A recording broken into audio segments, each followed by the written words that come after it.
ನಮಸ್ಕಾರ ಸ್ನೇಹಿತರೆ, ಇದೀಗ ತಾನೇ ಬಂದಿರುವಂತಹ ಮುಖ್ಯವಾದ ಮಾಹಿತಿ.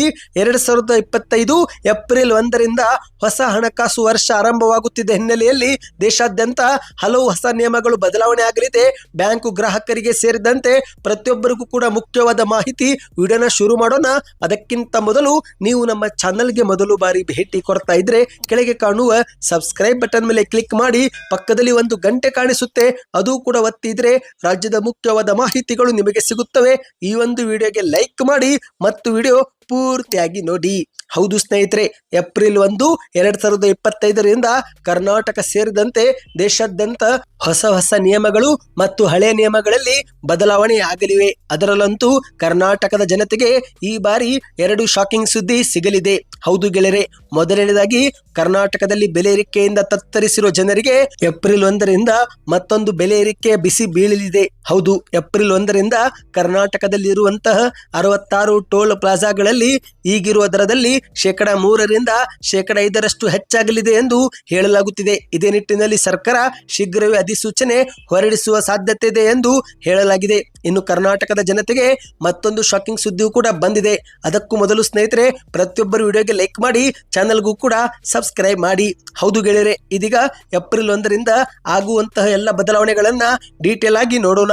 ಮೊದಲನೇದಾಗಿ ಬ್ಯಾಂಕು ಗ್ರಾಹಕರ ಜೇಬಿಗೆ ಕತ್ತರಿ ಬೀಳಲಿದೆ. ಹೌದು ಗೆಳೆಯರೆ, ನೀವೇನಾದ್ರೂ ATM ಮೂಲಕ ಹಣ ವಿಡ್ರಾ ಮಾಡಲು ಮುಂದಾದ್ರೆ ಇನ್ನು ಮುಂದೆ ನೀವು ಸ್ವಲ್ಪ ಶುಲ್ಕವನ್ನ ಹೆಚ್ಚಿಗೆ ಕಟ್ಟಬೇಕು. ಅಷ್ಟು ಮಾತ್ರವಲ್ಲದೆ ಪ್ರತಿ ಟ್ರಾನ್ಸಾಕ್ಷನ್ಗೆ 20 ರಿಂದ 25 ರೂಪಾಯಿ ಶುಲ್ಕ ವಿಧಿಸಲಾಗುತ್ತೆ ಎಂದು ಹೇಳಲಾಗಿದೆ.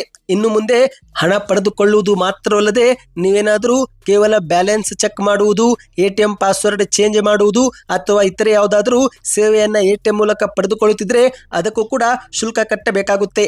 ಅಂದಹಾಗೆ ಸ್ನೇಹಿತರೆ, ಈಗಾಗಲೇ RBIನ ಮಾರ್ಗದರ್ಶನದ ಪ್ರಕಾರ ಎಲ್ಲ ಬ್ಯಾಂಕುಗಳು ATM ಮೂಲಕ ಉಚಿತ ಹಣ ವಿಡ್ರಾ ಮಾಡುವ ಪ್ರಮಾಣವನ್ನ ಕಡಿಮೆ ಮಾಡಿಕೊಂಡಿವೆ. 1 ಅಥವಾ 2 ಬಾರಿ ಉಚಿತ ಪಡೆದುಕೊಳ್ಳಬಹುದು.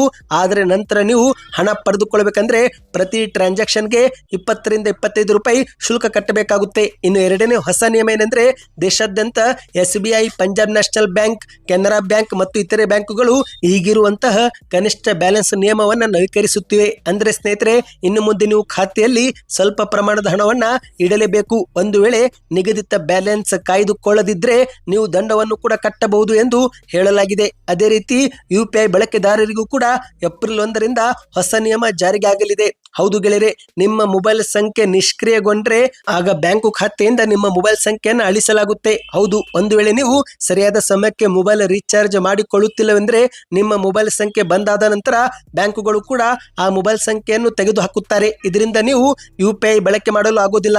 ಅಂದ್ರೆ ಸ್ನೇಹಿತರೆ, ಫೋನ್ ಪೇ ಮತ್ತು ಗೂಗಲ್ ಪೇ ಬಳಸಲು ಆಗೋದಿಲ್ಲ. ಈ ಮೂಲಕ ಇನ್ನು ಮುಂದೆ ನೀವು ಸರಿಯಾದ ಸಮಯಕ್ಕೆ ರೀಚಾರ್ಜ್ ಮಾಡಿಕೊಳ್ಳುವುದು ಕಡ್ಡಾಯವಾಗಿದೆ.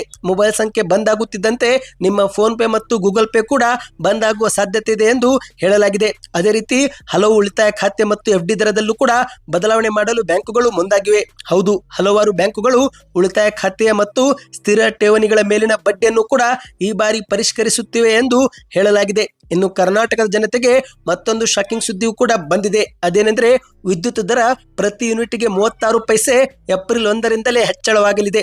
ಹೌದು, ಒಂದು ಕಡೆಯಲ್ಲಿ ಉಚಿತ ವಿದ್ಯುತ್ ಕೊಡುತ್ತಿರುವ ಕಾಂಗ್ರೆಸ್ ಸರ್ಕಾರ ಮತ್ತೊಂದೆಡೆಯಲ್ಲಿ ಪ್ರತಿ ಯೂನಿಟ್ಗೆ ಈಗ 36 ಪೈಸೆ ಹೆಚ್ಚಳ ಕೂಡ ಮಾಡಲಿದೆ.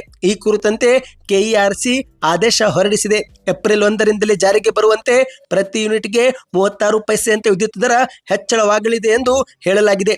ಸದ್ಯಕ್ಕೆ ಸ್ನೇಹಿತರೆ, ಈ ಒಂದು ಮಾಹಿತಿ ನಿಮಗೆ ಇಷ್ಟವಾಗಿದ್ರೆ ನೀವು ವಿಡಿಯೋಗೆ ಲೈಕ್ ಮಾಡಿ. ಇದೇ ರೀತಿ ಎಲ್ಲ ಮಾಹಿತಿ ಪಡಿಬೇಕಂದ್ರೆ ನಮ್ಮ ಚಾನಲ್ಗೆ ಸಬ್ಸ್ಕ್ರೈಬ್ ಮಾಡ್ತಾ ಕಮೆಂಟ್ ನಲ್ಲಿ ಸೂಪರ್ ನ್ಯೂಸ್ ಎಂದು ಕಮೆಂಟ್ ಮಾಡಿ, ವಿಡಿಯೋಗೆ ಒಂದು ಲೈಕ್ ಮಾಡಿ. ಈಗಲೇ ಚಾನಲ್ಗೆ ಸಬ್ಸ್ಕ್ರೈಬ್ ಮಾಡಿ.